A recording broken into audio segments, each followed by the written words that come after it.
समुद्र से दूर कैलिफोर्निया के एक शांत इलाके में अचानक हड़कंप मच गया था। सुबह सुबह लोगों ने सड़क के बीचों बीच जमीन को टूटा हुआ पाया, जैसे किसी बेहद भारी और लंबी चीज ने वहां से रेंगते हुए रास्ता बनाया हो। निशान इतने गहरे थे कि टायर या मशीन का होना नामुमकिन लग रहा था। पुलिस आई, फॉरेंसिक टीम बुलाई गई, तस्वीरें ली गईं, लेकिन कोई भी यह तय नहीं कर पाया कि ऐसा बना किसने। कुछ ही घंटों में वो जगह सील कर दी गई और सवाल हवा में लटक गए। इसी भीड़ में ईथन नाम का एक खोजी पत्रकार भी मौजूद था। उसे रहस्यों की गंध दूर से ही आ जाती थी, लेकिन जैसे ही उसने ज्यादा करीब जाने की कोशिश की, सरकारी अफसरों ने सख्ती से उसे पीछे हटा दिया। लौटते वक्त उसकी नजर अचानक मिट्टी के भीतर दबे एक अजीब से टुकड़े पर पड़ी। वो किसी जानवर की हड्डी नहीं थी, बल्कि सूखी परतदार खाल जैसी लग रही थी, ठीक सांप की तरह। उस पल ईथन के अंदर कुछ हिल सा गया। दिमाग में बचपन की धुंधली तस्वीरें उभरने लगीं, जैसे उसने कभी बहुत पहले कुछ ऐसा देखा हो। उसी समय उसकी छाती पर टंगा पुराना लॉकेट हल्का सा गर्म हो गया, धड़कन तेज हुई और सब कुछ घूमने लगा। अगले ही पल कहानी 15 साल पीछे जा चुकी थी। तब ईथन एक छोटा सा बच्चा था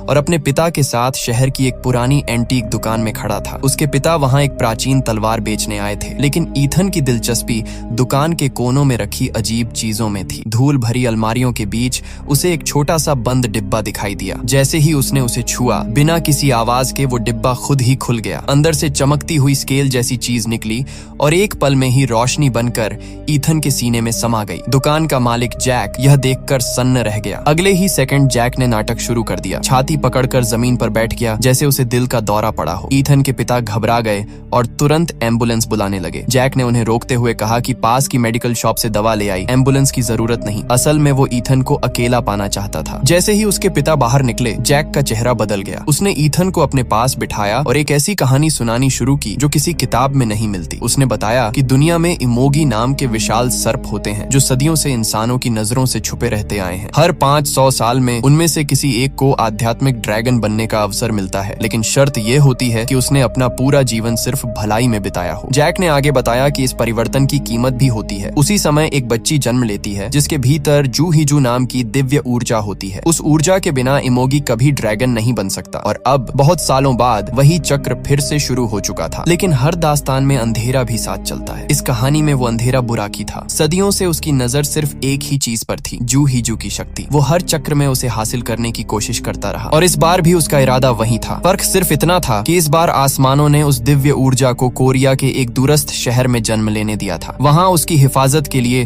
खरम नाम का योद्धा और उसका गुरु बुचान हर पल सतर्क रहते थे। लेकिन बुराकी तक भी आखिरकार उस जगह की भनक पहुंच ही गई और उसकी खोज फिर से शुरू हो गई। जैक ईथन को बताता है कि 500 साल पहले उसी शहर के शासक के घर एक बेटी पैदा हुई थी जिसका नाम नरिन था। उसके कंधे पर जन्म से ही ड्रैगन जैसा निशान मौजूद था। बुचान ने राजा को पहले ही चेतावनी दे दी थी कि जब नरिन 20 वर्ष की होगी तब उसके भीतर एक ऐसी आध्यात्मिक शक्ति जागेगी जो पूरी दुनिया का संतुलन बदल सकती है। समय बीतता गया, नरिन बड़ी होती गई और उसी दौरान बुचान ने अपने सबसे भरोसेमंद शिष्य खरम को उसकी सुरक्षा के लिए नियुक्त कर दिया। साथ रहते रहते दोनों के बीच एक गहरा रिश्ता बन गया, जिसे दोनों समझ तो गए थे लेकिन कभी शब्दों में नहीं ला पाए। कुछ समय बाद बुचान ने खरम को पूरी सच्चाई बताने का फैसला किया। वह उसे समुद्र के किनारे ले गया, जहाँ एक विशाल प्राणी ध्यान मग्न अवस्था में छिपा हुआ था, जो जल्द ही आध्यात्मिक ड्रैगन में बदलने वाला था। वहीं बुचान ने खरम को एक दिव्य लॉकेट सौंपा, वही लॉकेट जो आगे चलकर समय की धारा में ईथन तक पहुंचने वाला था। उसी रात सब कुछ बदल गया। बुराकी, जो इस पल का सदियों से इंतजार कर रहा था, अपनी सेना के साथ शहर पर टूट पड़ा। गलियां खून से भर गईं, घर जलने लगे और हर तरफ सिर्फ चीखें थीं। उसकी सेना का मकसद एक ही था, नरिन को ढूंढना। जब वे उसे पकड़ने में कामयाब हुए तो उसके पिता को उसकी आंखों के सामने मौत के घाट उतार दिया गया। जैसे ही नरिन को घसीट कर ले जाया जा रहा था, बुचान ने अपनी आखिरी ताकत झोंक दी। उसने अकेले ही बुराकी की सेना पर जादुई हमला किया और किसी तरह नरिन को छुड़ाकर खरम के हवाले कर दिया। खरम उसे लेकर शहर से दूर भाग निकला और पहाड़ों के बीच एक गुफा में छिप गया। वहीं उसने नरिन को बताया कि उसकी जिंदगी सिर्फ उसकी अपनी नहीं है, बल्कि उससे जुड़ा एक बहुत बड़ा उद्देश्य है। कुछ देर बाद घायल हालत में बुचान भी वहां तक पहुंचने में कामयाब हो गया, लेकिन रास्ते में उसे खरम का लॉकेट गिरा हुआ मिला। वह समझ गया कि हालात हाथ से निकल चुके हैं। उधर खरम नरिन को लेकर आगे बढ़ने की कोशिश कर ही रहा था कि बुराकी फिर से उनके सामने आ खड़ा हुआ। पीछे हटने का कोई रास्ता नहीं था, सामने सिर्फ एक ऊंची चट्टान और नीचे उफनता समंदर था। खरम ने नरिन का हाथ पकड़ा, एक पल के लिए उसकी आंखों में देखा और बिना कुछ कहे दोनों ने छलांग लगा दी। उनकी ये कुर्बानी सिर्फ इसलिए थी ताकि जूहीजू की शक्ति बुराकी के हाथ कभी न लग सके, चाहे इसके लिए उन्हें अपनी जान ही क्यों न देनी पड़े। इतना सब बताने के बाद जैक ईथन के सामने एक और परत खोलता है। वो कहता है कि वो कोई आम इंसान नहीं है, बल्कि गुरु बुचान का ही दोबारा जन्म है, और ईथन वो खुद खरम है जिसे इस जन्म में अपनी अधूरी कहानी पूरी करने का एक आखिरी मौका मिला है। जैक साफ शब्दों में कह देता है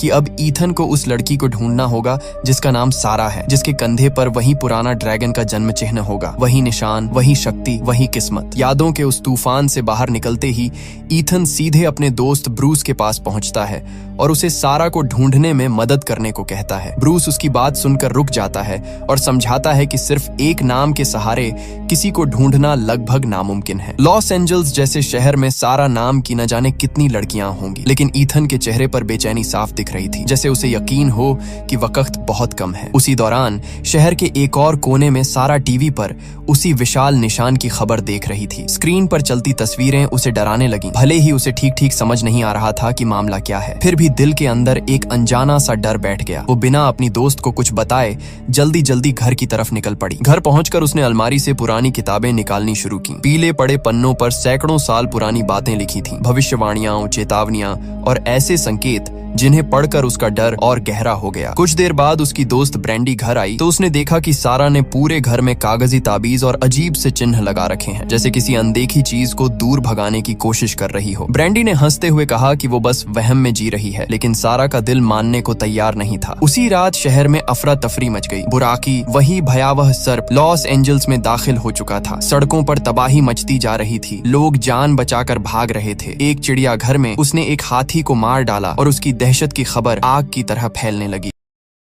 इसी बीच सारा को डरावने सपने आने लगे। नींद के साथ साथ उसके कंधे में असहनीय दर्द उठने लगा। घबराकर उसने एम्बुलेंस बुला ली और उसे अस्पताल ले जाया गया। जब ब्रैंडी को पता चला कि सारा अस्पताल में है तो वो उससे मिलने पहुंची, लेकिन मिलने का समय खत्म हो चुका था। रिसेप्शन से लौटा दिए जाने के बाद वो सारा के लिए कपड़े लेने उसके घर चली गई। वहीं उसका बॉयफ्रेंड भी आ गया। दोनों अंदर बात कर ही रहे थे कि अचानक जमीन हिलने लगी। बाहर निकलते ही उन्होंने देखा कि बुराकी सामने बढ़ता चला आ रहा है। ब्रैंडी चीखती हुई भागने लगी, लेकिन वो बच नहीं पाई। विशाल सांप ने उसे पकड़कर पूल में फेंक दिया और वहीं उसकी जान चली गई। अगली सुबह ईथन को एक खबर मिलती है। रिपोर्ट थी कि एक युवती की मौत एक विशाल सांप के हमले में हुई है। जैसे ही उसने लोकेशन देखी, उसका दिल बैठ गया। वही पता, सारा का घर। उसे लगा कि शायद वो देर कर चुका है, लेकिन जब वो मौके पर पहुंचा और शव देखा तो राहत के साथ साथ उलझन भी हुई। वो लड़की सारा नहीं थी। पड़ोसियों से उसे पता चला कि हमले से पहले ही सारा को अस्पताल ले जाया गया था। बस इतना सुनते ही ईथन बिना एक पल गंवाए अस्पताल की तरफ दौड़ पड़ा। वहां पहुंचते ही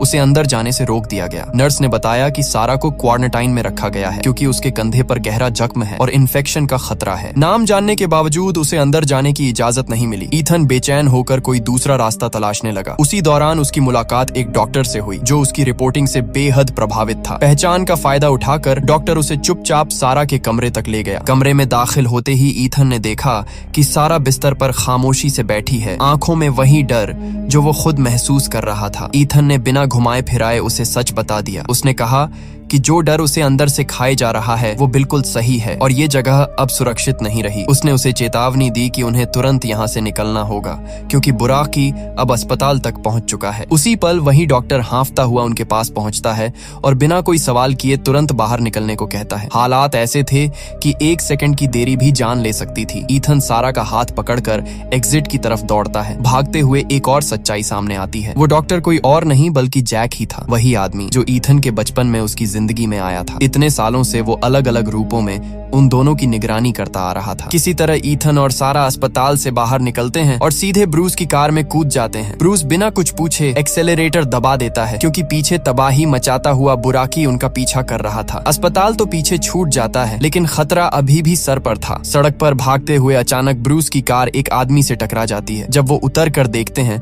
तो रूह कांप जाती है। वो कोई आम इंसान नहीं बल्कि बुराकी का जनरल था जिसे सिर्फ एक ही काम सौंपा गया था, सारा को जिंदा पकड़ना। ईथन और ब्रूस उसे रोकने की कोशिश करते हैं लेकिन उसका जादुई कवच हर वार को बेअसर कर देता है। हालात पूरी तरह हाथ से निकल चुके थे। तभी तेज रफ्तार में एक और कार आती है और उस जनरल को जोरदार टक्कर मारकर दूर फेंक देती है। कार से उतरी औरत बिना वक्त गंवाए ईथन और सारा को अंदर बैठने को कहती है और उन्हें वहां से निकाल ले जाती है। थोड़ी दूर जाकर वो उन्हें एक सुरक्षित जगह पर छोड़ देती है और फिर सबके सामने खुद को जैक के असली रूप में बदल लेती है। ये साफ हो जाता है कि वो अब भी अपनी जिम्मेदारी निभा रहा है। कुछ वक्त बाद ईथन और सारा समंदर किनारे पहुंचते हैं। लहरों की आवाज के बीच सारा पूरी तरह उलझी हुई थी। सपने, निशान, हमले, सब कुछ उसके लिए एक डरावनी पहेली बन चुका था। उसे लगने लगा था कि शायद उसका दिमाग ही साथ नहीं दे रहा। ईथन उसे समझाता है और एक ऐसे साइकोलॉजी प्रोफेसर के पास चलने की सलाह देता है जो दब चुकी यादों को बाहर लाने में माहिर था। वो उससे वादा करता है कि जो भी हो वो उसका साथ नहीं छोड़ेगा। उसी भरोसे के बीच दोनों करीब आते हैं और समंदर के किनारे एक दूसरे को चूमते हैं। लेकिन ईथन के दिल में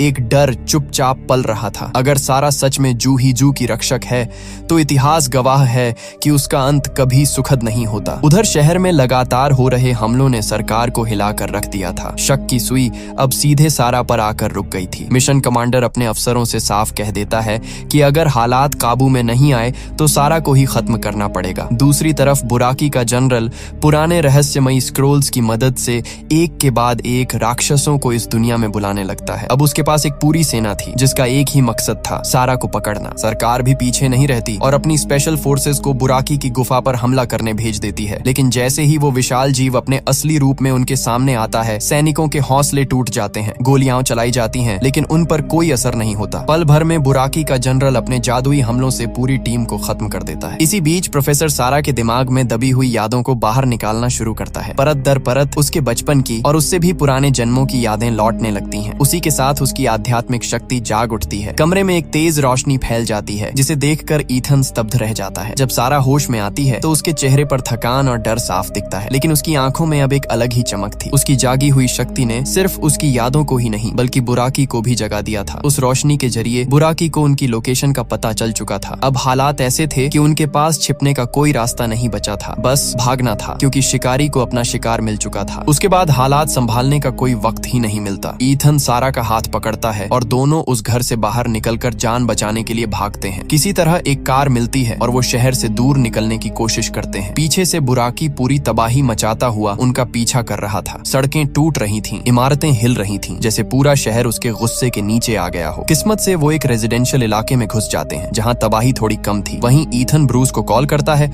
और साफ कह देता है कि अब जमीन पर रहना मौत को बुलाने जैसा है। उन्हें तुरंत एक हेलीकॉप्टर चाहिए। कुछ देर बाद ब्रूस से उनकी मुलाकात एक छोटे से रेस्टोरेंट में होती है। बिना किसी सवाल जवाब के वो उन्हें जरूरी सामान देता है और बताता है कि न्यूज चैनल की बिल्डिंग की छत पर हेलीकॉप्टर तैयार खड़ा है। लेकिन बुराकी इतनी आसानी से पीछा छोड़ने वाला नहीं था। उसने पूरी बिल्डिंग पर हमला कर दिया। दीवारें गिरने लगीं, शीशे टूटने लगे और वो सीधे उनकी तरफ बढ़ने लगा। ईथन और सारा फिर से भागने पर मजबूर हो जाते हैं। इसी दौरान पुलिस मौके पर पहुंचती है और सांप पर फायरिंग शुरू कर देती है।